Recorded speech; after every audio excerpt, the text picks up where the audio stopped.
the previous episode, Anya's school bus was hijacked, and all the students on board were taken hostage. Just as everyone was sinking into panic, Bill stepped forward to reassure them, explaining that most of their parents were influential figures who were surely already working on a rescue plan. His words had barely begun to ease the students' fears on the late hijacker. Billy delivered a blow that sent their hearts sinking once again.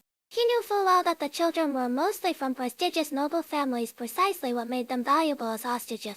He warned that if they wanted to return home alive, they should pray their parents exerted enough pressure on the government to meet their demands. As the bus moved farther from the city, Becky grew worried if the adults didn't know the hijacker's destination. A rescue would be unlikely. Anya tried to use her mind-reading ability to uncover where the hijackers were taking them. But the overwhelming fear in her classmates' thoughts made it impossible to hear the kidnappers' plans. Left with no choice, Anya suddenly shouted that she needed to use the bathroom, drawing everyone's attention. In that moment, she managed to read the hijackers' minds and learned their destination was Paperback Park. To avoid exposing her powers, Anya lied and said she had learned Liquidic from a spy anime, then shared the information with Becky. Becky immediately wrote down the destination, placed the note in her student ID into a jewelry box, and prepared to throw it out of the window to seek help. Damien noticed their plan and tried to create a distraction by drawing Billy's attention. Unfortunately, the sound of the jewelry box hitting the ground alerted Billy. To prevent further attempts, Billy placed a bomb collar on Anya, threatening to detonate it if anyone made another move.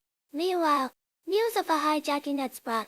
The school immediately contacted the police and instructed teachers to avoid leaking information to prevent panic among parents and other students. The State Security Service, however, ordered the suppression of the hijackers at all costs even if it meant casualties. This prompted Joey to take action. Thinking of how upset his sister would be, he tried to rush to the scene but was stopped by his superior. The spy organization where Twilight worked also learned of the incident. However, as Twilight was currently on another critical mission, Sylvia instructed her team to gather intelligence and cooperate discreetly with the police. Becky's father, having found the note she left behind, realized his daughter had been taken hostage. Desperate, he wanted to deploy all available military assets, planes and tanks to intercept the bus, but his stewardess Martha advised against it, warning that such actions could provoke the kidnappers. Back on the bus, Anya used her telepathy to discover that the bomb collar was a fake, which came as a huge relief. Unaware of this, Becky remained extremely anxious, fearing Anya might accidentally trigger the bomb. Just then, Damien approached Billy and declared that, as the second son of the Desmond family, he was a more valuable hostage than Anya.